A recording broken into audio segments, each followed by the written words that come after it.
Hello everyone, जैसे कि आप सभी को पता है मध्य प्रदेश विद्युत विभाग में भर्ती निकाली जा रही है जिसमें लगभग 4300 पदों पर भर्ती की जाएगी।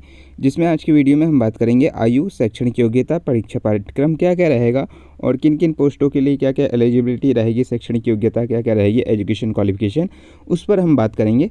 तो इसमें जैसे कि मुख्यमंत्री डॉक्टर मोहन यादव जी ने कहा था कि आपकी क्या 1 लाख पदों पर भर्ती की जाएगी और एनर्जी डिपार्टमेंट ने भी इसको डाला है कि मुख्यमंत्री डॉक्टर मोहन यादव जी के निर्देशानुसार संकल्प पत्र के तहत, संकल्प पत्र में क्या कहा गया था कि 1 लाख नौकरियां की जो शुरुआत है वो करी जाएगी अगले महीने से, यानी नवंबर से शुरू की जाएगी।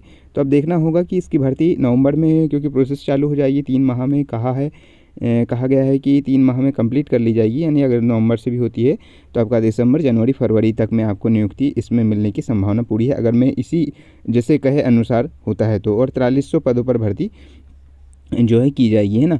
इसमें क्या है, जैसे कि अगर हम देखें तो सभी चीज़ों की भर्ती जो है इसमें की जाएगी अलग अलग। जैसे कि इसको पूरा अगर हम पढ़ें तो संकल्प पत्र के अनुसार ऊर्जा विभाग के अधीन 4300 भर्तियां करेगी पश्चिम क्षेत्र कंपनी। तो नोडल एजेंसी किसको बनाया गया है? पश्चिम क्षेत्र को, यानी इंदौर को नोडल एजेंसी बनाया गया है। और पूर्व का अपना क्या हो गया? पूर्व वाला जबलपुर हो गया। पूर्व जो अपनी विद्युत क्षेत्र है वो हो गया जबलपुर, और मध्य में आपका भोपाल। इस प्रकार से अलग अलग इसमें जो है भर्तियां की जाएंगी। और ऊर्जा मंत्री प्रद्युमन तोमर ने कहा है कि इन भर्तियों में से सभी कंपनियों, विशेषकर जो वितरण कंपनियां हैं, बिजली जो इलेक्ट्रिक डिस्ट्रीब्यूशन कंपनी है, उनमें जो कर्मचारी की कमी है वो काफ़ी हद तक पूरी हो जाएगी। तो इसमें जो भर्ती है वो अलग अलग डिपार्टमेंट में अलग अलग जो इसमें की जाएंगी, है ना। इसमें पश्चिम क्षेत्र, पूर्व क्षेत्र की कंपनी द्वारा 1400 और इसके अलावा मध्य क्षेत्र कंपनी द्वारा 900 और ट्रांसमिशन कंपनी द्वारा 300, इस प्रकार से पदों पर भर्ती की जाएगी। ठीक है। इसमें एक मैं बता दे रहा हूँ थोड़ा सा आपको, जैसे कि इसमें लाइनमैन है ना, इसमें कौन से पद हैं? लाइनमैन है और आपके विद्युत इंजीनियर हैं, है ना।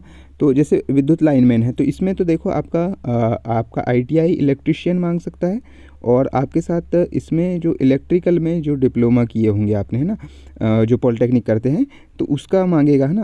अगर हम बात करें क्या का, जो विद्युत लाइनमैन का है।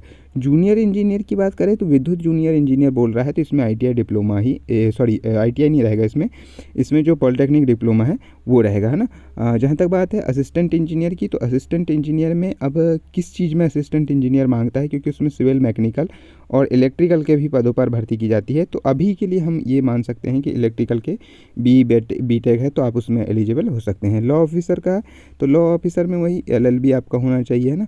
सिक्योरिटी ऑफिसर, तो इसमें कोई भी डिग्री मांगेगा, जैसे एचआर और आईटी मैनेजर है तो आईटी मैनेजर में आपने डिप्लोमा किया है आईटी में या फिर बीटेक किया है तो उस प्रकार से आप एलिजिबल रहेंगे। ऑफिस असिस्टेंट में वही 12th रहेगा, और हो सकता है कि इसमें कंप्यूटर भी मांगेगा। ठीक है। प्लांट असिस्टेंट में एक भर्ती आई थी, उसमें भी प्लांट असिस्टेंट का था तो उसमें आईटीआई मांगा था। ठीक है। लैब टेक्नीशियन में आपका केमिस्ट्री में अगर में ग्रेजुएशन है तो उस प्रकार से भी आप लैब टेक्नीशियन के लिए एलिजिबल रहते हैं।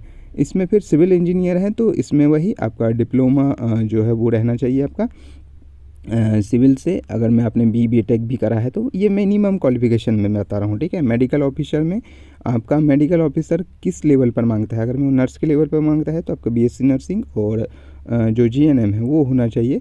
कंप्यूटर प्रोग्राम में वही 12th मांगेगा, और आपका अगर मैं प्रोग्रामर हाई क्लास का मांगेगा तो फिर उसमें डिग्री, जिसमें बीसीए और बीसीए वगैरह जो मांगता है, और आपका डिप्लोमा होना चाहिए आपका कंप्यूटर आईटी में, सीएसई आईटी में होना चाहिए उस प्रकार से। चार्टर्ड अकाउंटेंट का आपका सीए, लीगल एग्जीक्यूटिव उसी प्रकार से। तो इसमें 4300 पदों पर भर्ती की जाएगी। इसमें लास्ट टाइम जो नोटिफिकेशन निकला था उसमें चरण की किस प्रकार से चयन किया जाता है, किस प्रकार से, उसको हम यहाँ पर डिस्कस करते हैं। ठीक है। तो जैसे कि यहाँ पर देख पा रहे होंगे आप, ये Madhya Pradesh power generating company का है, तो इसी प्रकार से इनका लगभग रहेगा। इसमें काफ़ी पद निकाले गए थे, और इसका जो सभी चीज़ें, चयन प्रक्रिया किस प्रकार से रहती है, तो चयन प्रक्रिया का देखो, आपका सीबीटी होगा, है ना।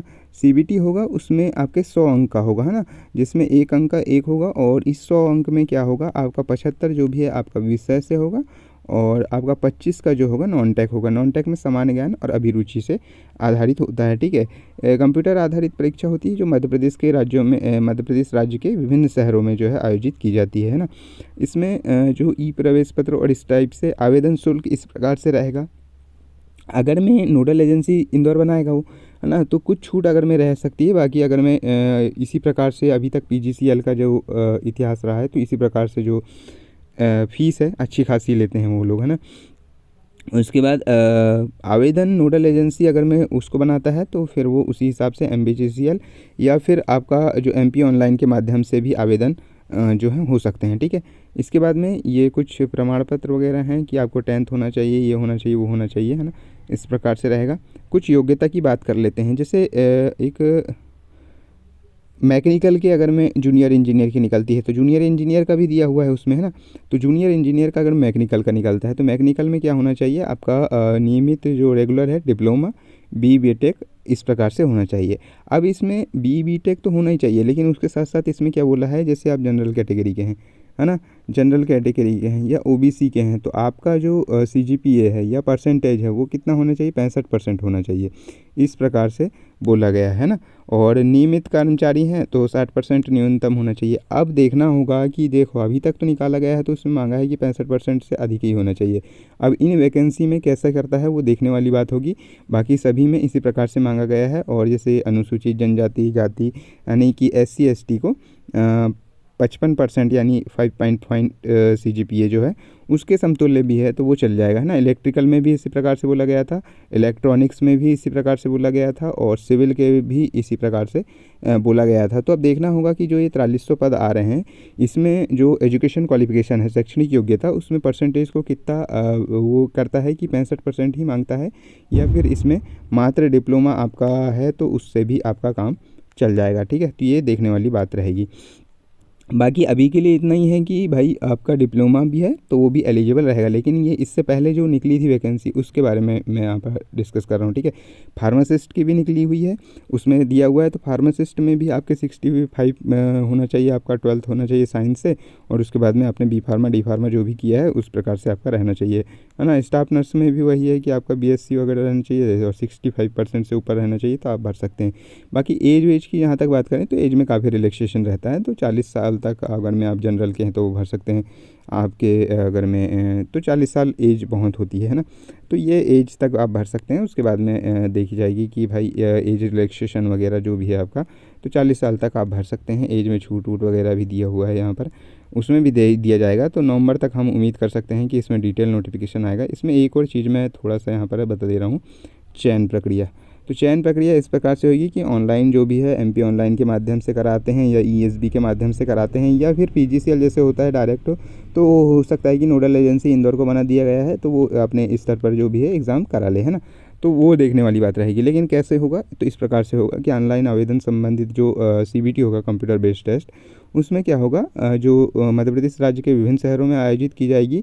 और जो आप ऑनलाइन आवेदन करेंगे तो उसमें बता दिया जाएगा कि आपको क्या डालना है, जबलपुर डालना है, इंदौर डालना है, रीवा डालना है, सतना डालना है। इस प्रकार से आपको बता दिया जाएगा।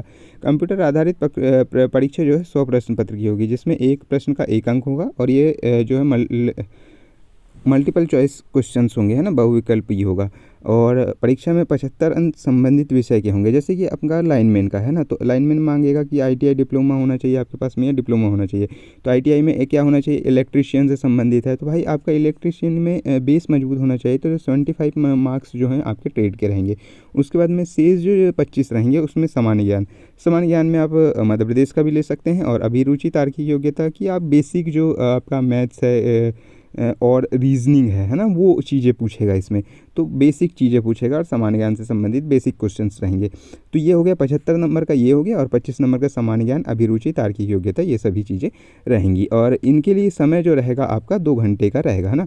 तो अगर मैं ये देखो अभी तक इसी प्रकार का आया है तो 100 अंक का रहेगा, 75 का आपका जो एक प्रकार से आप देख सकते हैं कि जो MP PGCL में पहले हुआ है एग्ज़ाम, है ना, पावर जनरेटिंग कंपनी लिमिटेड में जो पहले एग्ज़ाम हुआ है, या फिर ITI TO के हिसाब से आप देख सकते हैं कि उसमें भी इसी प्रकार का जो है रहता था, ठीक है। तो उस प्रकार से भी इसमें आ सकता है, ठीक है। अब हम बात करते हैं यहाँ पर तो ये इस प्रकार से है, देखो पूरा, है ना, कंप्यूटर आधारित होगा। 75 आपका जो भी ट्रेड है उस पर मेहनत करिए। और 25 अंक का जो भी है आपका सामान्य ज्ञान, अभिरुचि, और जो बेसिक मैथ्स से कह लीजिए और बेसिक रीजनिंग जो होती है वो पूछा जाएगा, ठीक है। उसके बाद चयन की नियुक्ति वगैरह जो भी है आपका वो होगा और प्रशिक्षण दिया जाएगा, है ना। इस प्रकार से। तो ये सब चीज़ें हैं और इसमें जो अंशदायी पेंशन जो भी एनपीएस के तहत लागू होगा, है ना, एनपीएस के तहत जो भी होगा वो आपके एनपीएस भी रहेगा इसमें। तो न्यू पेंशन स्कीम जिसको कहते हैं वो भी रहेगा, परीक्षा अवधि भी रहेगी इसमें, और ये सभी चीज़ें इसमें रहेंगी। बॉन्ड वॉन्ड देखा जाएगा कि भराते हैं नहीं भराते, बाकी रहता है इन सब चीज़ों में, कंपनियों में जो विद्युत विभाग में। बाकी अब देखते हैं कि ये भर्ती कब तक करा सकते हैं। बाकी जल्द ही, जैसे कि ऊर्जा मंत्री प्रद्युम्न सिंह तोमर जी के द्वारा भी कहा गया है और मोहन यादव जी के द्वारा भी कहा गया है, मुख्यमंत्री के द्वारा, कि 3 माह में करा ली जाएगी। एनर्जी डिपार्टमेंट में ट्वीट करके भी इसकी जानकारी दी है कि आगामी 3 माह में इस भर्ती को कंप्लीट किया जाएगा, जिसमें परीक्षा, आवेदन और संबंधित नियुक्ति की प्रक्रिया जो है वो है इसमें कंप्लीट करा ली जाएगी। ठीक है, तो वो देखना होगा। तो नवंबर में आपका स्टार्ट हो जाएगा। बाकी इससे रिलेटेड कोई भी आपको अपडेट चाहिए तो आप टेलीग्राम पे भी ज्वाइन हो जाइएगा, मैं लिंक डाल दूँगा, और उस पर जो है आप जो चैनल को सब्सक्राइब कर लीजिएगा, तो इससे जुड़ी हुई अपडेट आपको मिलती रहेगी। बाकी मिलते हैं नेक्स्ट वीडियो में, तब तक के लिए थैंक यू।